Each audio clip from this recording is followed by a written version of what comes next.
Hey guys, it's Lon. Today I am so excited to finally be making this video for you guys. As you can tell from the title of today's video, I'm going to be talking to you all about my postpartum experience and my recovery from my C-section. So if you are new to our channel, let me just go ahead and catch you guys up really quick. So I did give birth to my baby girl Aniya at 34 weeks. She was born on December the 22nd, 2019. She weighed 3 pounds and 12 ounces. So we did already do a complete birth story for you guys.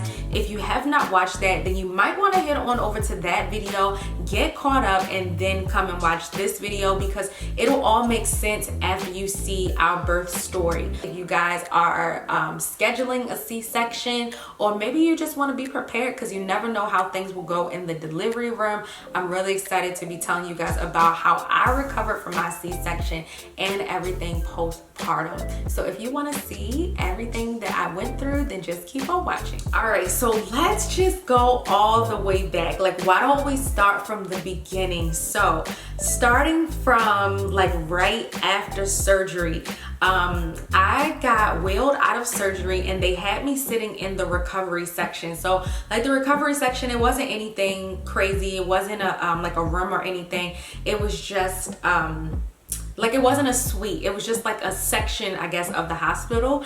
And so I'm sitting there for 2 hours is what they said. And I would say within the first maybe 20 to 30 minutes, I began to feel the pain from the surgery.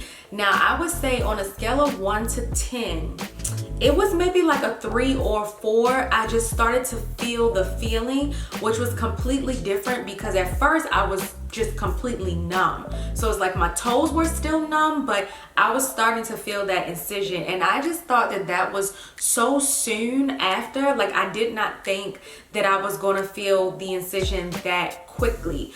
So I just remember telling the nurse, and I was talking to my mom, I'm like, I need pain meds now. Like, if I'm starting to feel it, it's only a matter of time before that pain really starts to kick in.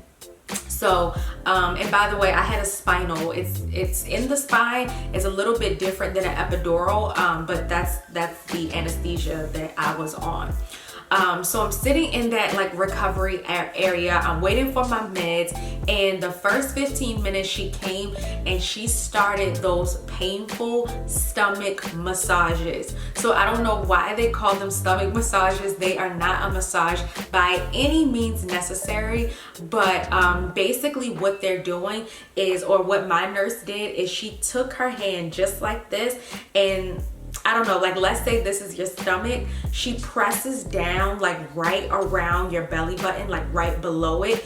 And it's like what it feels like is she's pressing from the top of your stomach all the way down to your spine. Like, it seems like she was going all the way down through my body. And so the point of that is to make sure, I think it's to make sure that your uterus is contracting back down to its normal size, to make sure you don't have any blood clots and stuff like that. So they'd have to do that every 15 minutes for the first hour. And then after that, she moved on to once every 4 hours. But that was extremely painful. Maybe not that first one within the first 15 minutes because I was still drugged up. But that continued on from the time that I got out of surgery overnight all the way until the day that I discharged, actually. That, and it never really got any better. It was so painful. So look out for that. Look out for that, because that is just going to be one of the worst parts of recovery. All right, so another thing that was going on right within that first 2 hours is I got the chills. Now, I had heard about this on YouTube. I heard people talking about getting the chills, and it is such a weird thing to describe. Like, you are literally shivering as if you're cold, but you're not really cold. So it's weird. Like, I just remember I was telling my mom, like, put a bunch of blankets on me, but it really didn't help. And that's just like the hormones leaving your body. But that was just, like I said, it was such a weird experience. But I think I had those chills for like 20 to 30 minutes. It actually continued for a really long time. And if you watch the birth vlog, then you know I told you guys about I don't know, like a medicine that they had me on. It's called magnesium. So they cut the magnesium off while I was getting my C-section, but during recovery they put it back on. And so when I was well into recovery, my daughter was well up to the NICU. So with me being on magnesium, that was the biggest reason why I was not able to see her for 24 hours after I gave birth. Like, I'm surprised I even made it through those 24 hours, because it sounds like such a long time. Like, can you imagine giving birth and then you're not able to see your child for 24 hours? That was just crazy. Magnesium makes you bedridden for 24 hours. So they finished the magnesium drop while I was in recovery, and then for 24 hours after that, I had to stay in the bed. And so I wasn't able to see her until the following day. But after being in recovery for the 2 hours and finishing up that magnesium drip, they took me back over to my labor and delivery room. So normally, or what they told me, normally what would happen is I would sit in that recovery room for 2 hours, and then I would immediately go over to the postpartum unit. But since I was finishing up that magnesium, I actually went back over to the labor and delivery side, back into my delivery suite, and I stayed there for 24 hours. So next day, so this is now December the 23rd. The 23rd, I was really excited because I was excited to see my daughter, number one, but then I was also just excited to like get out of that whole labor and delivery unit and head on over to the postpartum unit. So on the 23rd, they finally took the catheter out. So again, I'm just finishing up with my C-section. The magnesium makes me bedridden, so I also could not get up to use the restroom. So they finally took the catheter out, and that was fine. But then my nurse, she was like, well, let me know when you have the urge to use the restroom. And it almost came immediately. So I told her, like, I gotta use the restroom. And this was crazy, y'all. So this was when I first used the restroom, but then at the same time, this is the very first time that I'm standing up in probably 24 to 36 hours. So I have a nurse on my left side, a nurse on my right side, and Jesus, I'm just thinking about how I even got out of the bed. So I had to use the bed to actually lift myself up, because of course you can't use any of your abdominal muscles to sit yourself up. So I'm using the bed to sit up, and then they help me. They have my legs, and they're helping me out of the bed. I got one nurse on this side, one nurse on this side, on the right side, and they somehow, y'all, lift me up. So I'm just standing there, and the gravity, the gravity plays a toll on how heavy your body feels. You feel like you weigh a ton, because I hadn't been out of bed for so long, and gravity is just pulling me downward. So she asked me to march in place first, just to make sure that I had my bearings in order. So I just marched in place slowly, and then we slowly walked to the bathroom, y'all. I felt I felt like I got hit with a truck. I always wanted to know, how does it feel when people, lose feeling in their legs after really bad accidents and stuff like that. It's crazy how the body works. Here I am, I know how to walk, but it's my feet won't move, and the incision is preventing me from moving quickly. So we finally make it to the restroom, and I sit down on the toilet, and I felt so uncomfortable. I really didn't want to use the restroom because I was scared. I didn't know if it was going to burn. I didn't know if it was going to hurt. I didn't know if I had to poop. I didn't know any of that. So I was terrified. So I sat down, and I couldn't even clench. It all came out. I only peed, by the way. So it did hurt a lot. I had that catheter in, and how can I explain this? It did not burn. It didn't burn like a UTI or anything. That that wasn't the issue. The issue is that it was painful to use the restroom. I could almost feel the pee starting at my bladder and trickling down through my urethra and out, like into the toilet. I could feel every part of that. I hope that makes sense, but it was extremely painful to pee, like painful. But I had to use the restroom so bad, it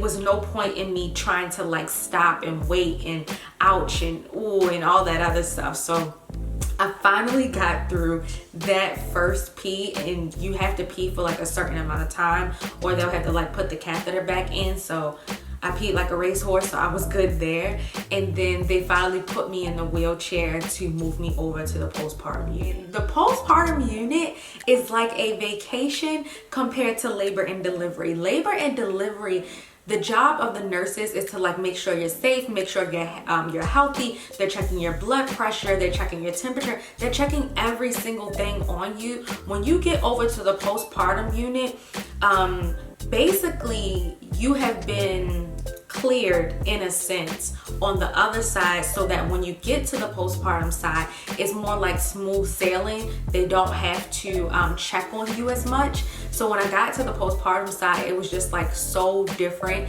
I had like my nurse, she had like a cell phone number, and so I would just call her when it was time for me to take my meds or like to get my blood pressure taken and stuff like that. They weren't on me every single hour like they were over at labor and delivery. So that was really nice. It was really relaxing.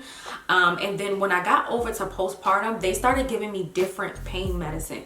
Now, I don't know why they never gave me this pain medicine when I was over in labor and delivery. But in the postpartum unit, they started giving me Percocets and Motrin. I can't remember what they gave me in labor and delivery. It was something that was not to the magnitude of Percocets and Motrin. The Percocets and the Motrin completely like numbed me and allowed me to like move around a little bit more freely, which I absolutely love. And so I was able to take the Percocets every 4 hours and the Motrin every 8 hours. So it was just like amazing on the postpartum side. And then eventually, once I got over there, I was able to go up to the NICU and visit my daughter for the first time and do skin to skin. So that was really nice. All right, so on the 24th, so this is now 2 days postpartum. On the 24th, I started being able to walk better with the support of a wheelchair. So mind you, all this time, I'm still having a really hard time with walking, again, because of the incision. Not so much the magnesium, but the incision like literally paralyzes you because you can't move. So I started being able to walk upstairs to the NICU while like putting all of my weight on the wheelchair and using the wheelchair as almost like a walker. So that was really helpful. They also gave me a belly binder, and it kind of looks like a waist trainer, but it's not to necessarily get you to snap back. It's really just so that when you put it on, it sucks everything in, and again, it works against that gravity, so it doesn't make me feel like my stomach is like hanging on my incision. So that was really, really nice, and that binder really works. I would definitely recommend packing one. I don't know if every hospital gives a binder, but it's definitely worth something packing in your bag if you're going to have a C-section. It was the #1 thing that helped me in being able to walk again. I also have written down that on the 24th, my bleeding like stopped. So having a C-section, I hardly bled anyway. I did wear like the disposable diapers just out of convenience, but it wasn't anything that would really like fill up a regular like maxi pad. It would probably fill up like one of those thin like flexi pads. I could have worn one of those and gotten away with it because the bleeding was not heavy at all and the clotting wasn't heavy. I think I had one like big blood clot when I used the restroom like for the second time, but that was it. I didn't really have hardly any bleeding, and I wasn't really expecting that. I didn't realize that just because you have a C-section, you bleed less. I just thought of it as, you know, either way, a baby left my body and I would bleed just as much as someone with a vaginal birth. But no, I didn't bleed at all. So that was kind of like a perk to having a C-section, because I didn't have to deal with all that. So overall, just throughout my stay, everything progressively got better. My blood pressure was going down. My walking was better. I was just starting to like feel like myself a little bit more. And then I was finally discharged on the 26th. And some of the things that they told me to watch out for, I could not drive for 3 weeks. So if you are having a C-section, you might want to have like some type of support person if you need to get around, especially in my case, since my daughter was in the NICU. My husband, he was driving us back and forth to the hospital every single day. So that was a great help. Of course, you're not able to have sex for 6 weeks, which nobody is even thinking about that, because yeah, I don't got time. And then I also cannot take or like submerge underwater for 8 weeks. So we just moved into our house and I have not been able to soak in that beautiful tub. I have just 2 weeks left and I am counting down. So those are the big things that they wanted me to take away once I discharged. So something that was really surprising to me, 1 week postpartum, I was already back down to my pre-baby weight, which was completely unexpected. Nor was I like tracking to even, know when I got back down to my pre-baby weight. I had no idea that it would even be that soon. I just like hopped on the scale just because I was curious. So yeah, as of 1 week postpartum, I actually started pregnancy at 153 pounds. 1 week postpartum, I was at 155 pounds. So I attribute a lot of that weight loss to two things. One, the catheter. So what my nurses told me is that the more water you take in during postpartum, the more you urinate, which is getting rid of all that excess fluid in your body. So when I had that catheter, I didn't have to rely on myself emptying my bladder. That catheter bag just filled up constantly and they were just constantly draining it. So that is one reason why I think I lost my weight so quickly. And then the second one is breastfeeding. Even though my baby was in the NICU, I was constantly pumping every 3 hours. I would wake up in the middle of the night and pump, even though she was not physically with me. So that's another thing that I think helped. But in my mind, I think ultimately what helped was the catheter and just the heavy intake of water. So hopefully that helps you guys if you're looking to like lose the baby weight. But again, it wasn't something that I was even concerned about. It's just something that happened. So around 2 weeks postpartum, that's when I stopped taking the Percocets, probably like 1.5 to 2 weeks. That's when I stopped taking the Percocets. When I got discharged from the hospital, I didn't need the Percocets every 4 hours. I probably started taking it like once to twice a day. And it was just when I anticipated a lot of walking. So if I knew if we were going to the NICU, I would probably take a Percocet or something like that. But all of the pain really kind of went away after like 1.5 to 2 weeks. I also got my stitches removed. So I went to my OBGYN and I was dreading going to this appointment because I was so scared, like to have that big open incision and like have someone like touch on that. I was just like really terrified. So she took out the stitches and I couldn't feel a thing. My incision was numb. So when she was taking out the stitches, I couldn't even feel it. So it really wasn't that big much of a deal. And my doctor said that my incision will remain numb for about a year. So yeah, that's a little weird, but it definitely feels different down there. Like even when I feel it right now, the skin in that area feels different. How I describe it to Henry is like, imagine like going outside and your fingers are frozen and then you come inside and your fingers start to thaw. that thawing feeling is how my incision feels right now, like somewhat numb and somewhat like you can still feel it. All right, so 3 weeks postpartum, that was the first time that it started to feel normal to pee. So throughout this entire process, it still hurt to pee every single time I used the restroom. And it was actually to the point where I was gonna bring it up to my doctor, but right when I was gonna bring it up to her, it stopped. And again, I think that came from having that catheter in for 24 hours. It's a foreign object in your urethra, but I did not expect to have painful urination for 3 whole weeks. But yes, it hurt really bad. It was really uncomfortable, and that didn't stop for a while. Another thing that like completely surprised me was when I was in the shower, what I think is my mucus plug came out.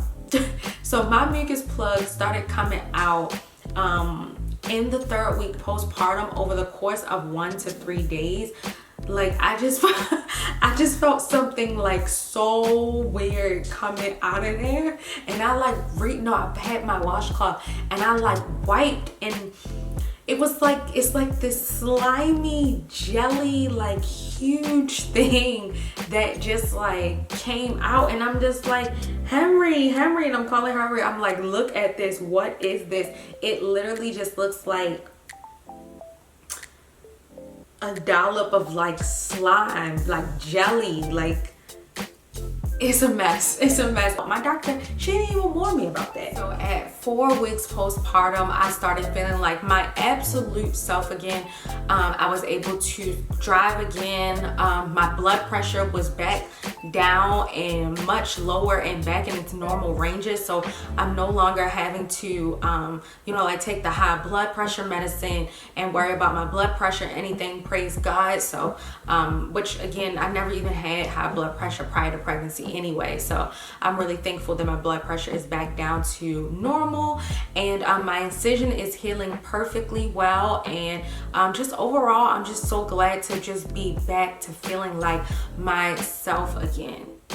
So the last thing that I want to do in this video is show you guys my postpartum belly. So I'm proud of my postpartum belly. I don't feel any kind of way about it. It's something that that I knew was going to happen. It's something that I looked forward to, something that like I expected. So I don't feel any really, like any kind of way. I'm just, proud. It's just a part of my body now. One thing that I will mention is I don't have too many stretch marks. That's something that you're going to notice right off the bat. I didn't gain many stretch marks on my stomach.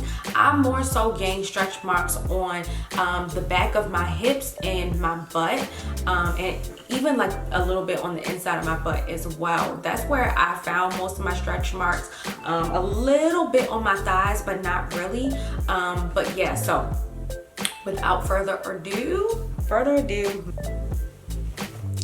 so here is my postpartum belly. As you can see, I still have my linea nigra going down. I'm not too